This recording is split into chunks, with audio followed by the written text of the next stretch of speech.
Hello and नमस्कार दोस्तों, मैं दीपेश कुमार आप सभी का रेडमी अकेडमी पर स्वागत करता हूं।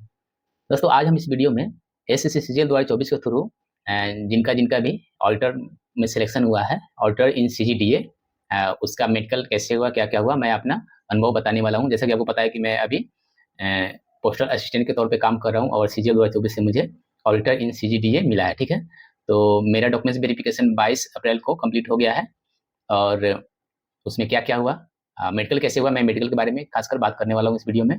तो आप लोग वीडियो को अंत तक देखें। यदि आप मतलब आपको अगर किसी तरह का मतलब कि क्या बोलते हैं उसको, सस्पिशन है या संदेह है कि हाँ मेडिकल में क्या होता है, कैसे होता है, क्या आप उसमें क्वालिफाई कर पाएंगे या आपको मेडिकल में छांट दिया जाएगा, क्या क्या होता है, इन सब चीज़ों को हम लोग एक एक करके देख लेंगे। ठीक है, तो वीडियो में अंत तक बने रहे। मैं जो जो हुआ है वो चीज़ों को मैं बता दे रहा हूँ अभी, ताकि आगे से यदि आप तैयारी कर रहे हैं सीजीएल 25 का, तो उसमें आप मेडिकल का टेंशन मतलब बेफिक्र होकर तैयारी करेंगे। वो कॉल आई थी 12 अप्रैल को सीडीए ऑफिस पटना से। ठीक है, कि हम लोग का डॉक्यूमेंट्स वेरिफिकेशन 15 अप्रैल 2025 को होने वाला है। ठीक है, तो वो लोग बोला था कि जो भी डॉक्यूमेंट्स है, जितने भी डॉक्यूमेंट्स हैं, वो सब डॉक्यूमेंट्स लेकर आने के लिए।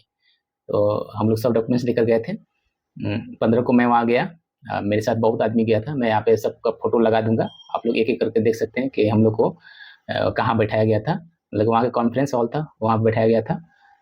और लंच के टाइम में चाय वगैरह भी मिला था। ठीक है, तो ये सब चीज़ें वहाँ पे हुई थी। तो हम लोग गए, मैंने अपने सब डॉक्यूमेंट्स भी दिखाया और लोग बोला था कि सबका 3-3 कॉपी करके और सेल पे अटेस्टेड करके लाना है। तो हम लोग वैसे ही करके ले गए थे। ठीक है, वहाँ जाने के बाद मैं अपना बता रहा हूँ। तो मेरा ग्रेजुएशन का जो सर्टिफिकेट था उसका प्रोविजनल ही मेरे पास था। ओरिजिनल अभी मैंने अपने यूनिवर्सिटी से नहीं निकाला था। तो मैंने बोला कि सर, तो उन्होंने बोला कि ओरिजिनल इसका नहीं है। तो मैंने बोला यूनिवर्सिटी से मैंने अभी इसको मतलब रिक्वेस्ट नहीं किया है। अभी आपको पता है कि ऑनलाइन रिक्वेस्ट करके मंगाना पड़ता है, पहले आप चालान वगैरह कटवाइएगा। तो फिर उन्होंने कहा कि ठीक है, आप मतलब कि ओरिजिनल लेके आइएगा, तब कंप्लीट होगा। वहाँ पे डबल वो थे, वो बोले कि अरे ठीक है प्रोविजनल नहीं रख लो। तो वो जो डीबी देख रहे थे वो बोले कि नहीं हाँ सर, हम ओरिजिनल लेंगे। तो फिर वो कुछ नहीं बोले। फिर उन्होंने बोला कि आप जाइए ओरिजिनल लेकर आइएगा जब आपका निकल जाए। तो फिर मैं वहाँ से घर गया। घर जाने के बाद मैंने कॉलेज गया। कॉलेज जाकर वहाँ पता किया तो उन्होंने वहाँ से बोला गया कि चालान कटवाना पड़ता है। और चालान कटवाने के लगभग 15 या 20 दिन के बाद में आपको मिल जाएगा। तो मैंने चालान कटवाया, 520 रुपये लगा। और उसके बाद फिर हाँ, तो जब मैं वो लोग बोला कि हाँ आप जाइए ओरिजिनल अपना डिग्री लेकर आइएगा, तब ही डिग्री कंप्लीट माना जाएगा। फिर मैं जब ऑफिस से बाहर निकल गया था तो फिर कॉल आई मेरे पास कि आइए। मैं गया अंदर, तो उन्होंने मुझे अटेस्टेशन फॉर्म दिया। जिनका जिनका 15 तारीख को मतलब कि डिग्री था, सबको अटेस्टेशन फॉर्म मिला था। ठीक है, तो मैं अटेस्टेशन फॉर्म लेकर गया, फिर उसको रेडी करवाया। रेडी करवाना था मतलब कि एक कैरेक्टर था उसमें, कैरेक्टर जिसमें एक कैरेक्टर पेज था जिसमें 2 अलग-अलग गैजेटेड ऑफिसर से साइन करवाना था। और एक मेडिकल का फॉर्म था और 2 पेज था अटेस्टेशन फॉर्म का। अटेस्टेशन फॉर्म बहुत ईज़ी होता है भरना, ऐसा उसमें कुछ होता नहीं है, आप आराम से भर सकते हैं। जो समझ ना आए, आप लोग चैनल से जुड़े हुए हैं तो आप कॉन्टैक्ट कर सकते हैं, मैं उसको बता दूँगा अगर फ्यूचर में जब भी आपको ज़रूरत पड़े।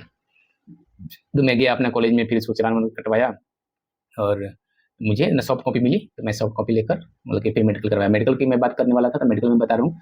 तो मैं गया था, मेडिकल होने में मेरे 3 दिन लग गए।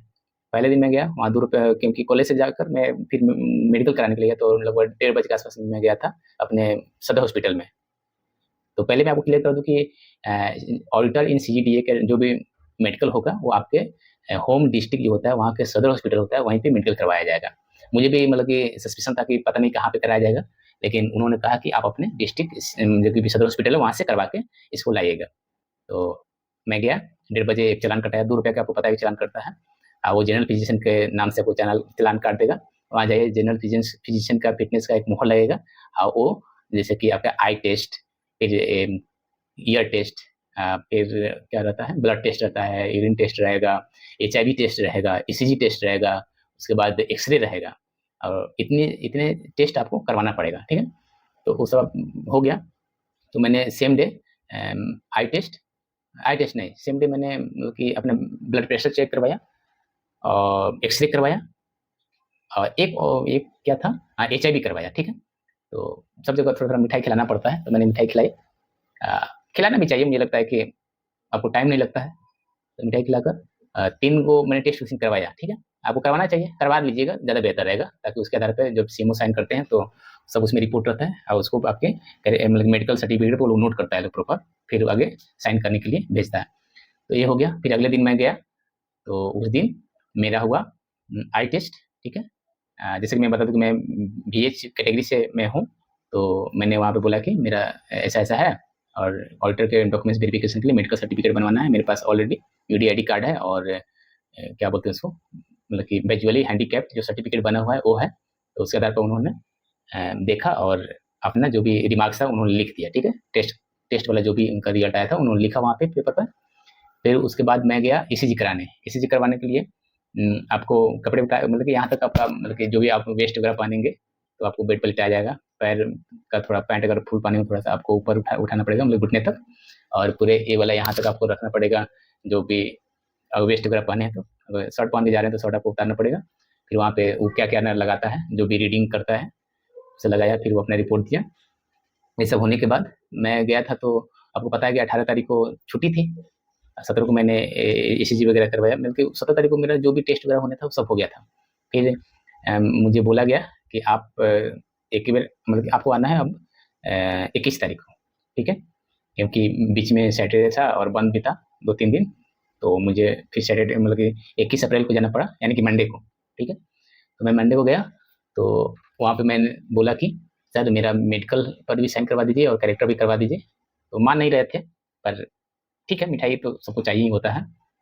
मैंने दिया तो दोनों के लिए, दोनों पे मेरा साइन हो गया, ठीक है। और एक कैरेक्टर पर मैंने अपने क्या बोलते हैं, प्रिंसिपल से करवाया कॉलेज का। तो मैंने कॉलेज में गया, प्रिंसिपल सर बैठे हुए थे, तो 5 मिनट में मेरा सिग्नेचर हो गया। कॉलेज में ज़्यादा दिक्कत नहीं होता है, आपको वहाँ पे बस एडमिट कार्ड दिखाना पड़ता है। थोड़ा वो लिखवाया कि हाँ क्या क्या है, अपना नाम वगैरह, एड्रेस वगैरह, कौन कौन सा सेशन था, कौन सा आपका ऑनर्स था, कौन सा एग्जाम के लिए आप करवा रहे हैं, ये करवाया। ये जितना लिखवा के उन्होंने एक पेज पे ले लिया और सर साइन कर दिए।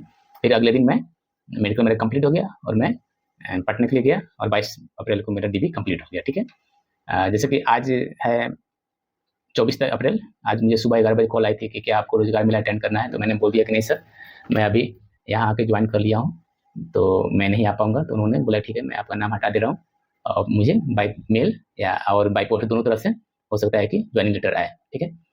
तो मैं आपको बता दूँ कि आप किसी भी कैटेगरी से हैं तो आपको ज़्यादा दिक्कत नहीं होगी मेडिकल करवाने में, क्योंकि SSC का मेडिकल होता है ना, ये बहुत नॉर्मल होता है।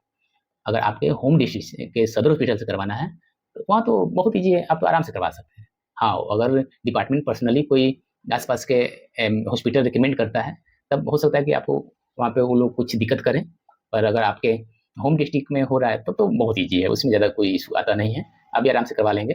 आप किसी भी कैटेगरी से हैं, BH है, PH है, HS है, जो भी हो, उसमें ज़्यादा इशू नहीं होगा। एक बात और मैं बता दूँ कि मैं पटना DB करवाने गया था पोस्टल असिस्टेंट में, तो उन लोग ना, मतलब कि क्या मैं बोलूँ, वहाँ और यहाँ में 360 डिग्री का अंतर मुझे देखने को मिला, ठीक है। यहाँ पे लोग बहुत कोऑपरेटिव था, कुछ अगर इशू था भी तो वो लोग ना वहाँ पे उसको इग्नोर कर दे रहे थे। इग्नोर कर दे रहे थे सेंस में कि उस चीज़ के लिए आपको दौड़ाया नहीं जाएगा कि हाँ नहीं ये ऐसा है तो आप इसको नहीं कीजिए, अब आपको दोबारा लाना पड़ेगा, ऐसा नहीं है। तो इतना मतलब बड़ा इशू नहीं बनाता है लोग। वही आप पोस्टल में कि ये नहीं है तो आपको ये लेके आना है, ये नहीं है तो ये करना है, हम सर से पूछेंगे, इनसे पूछेंगे, ये होगा, वो होगा, बहुत से प्रोसेस है। तो मुझे लगा कि हाँ, यहाँ पे थोड़ा प्रोसेस ईजी है और कोऑपरेटिव है लोग। बाकी अगर आप भी आ रहे हैं डिपार्टमेंट में तो आइए, आपको भी अच्छा लगेगा। मैं आगे भी जो भी प्रोसेस होगा उसको मैं बताऊँगा कि मैं अभी टेक्निकल एजुकेशन लेने वाला हूँ। अगर मुझे मिलता है तो उसके बारे में भी मैं वीडियो बनाऊँगा। जॉइनिंग का जो भी प्रोसेस होगा वो भी मैं बताऊँगा, ठीक है। तो इस वीडियो में इतना ही, फिर मिलते हैं एक नए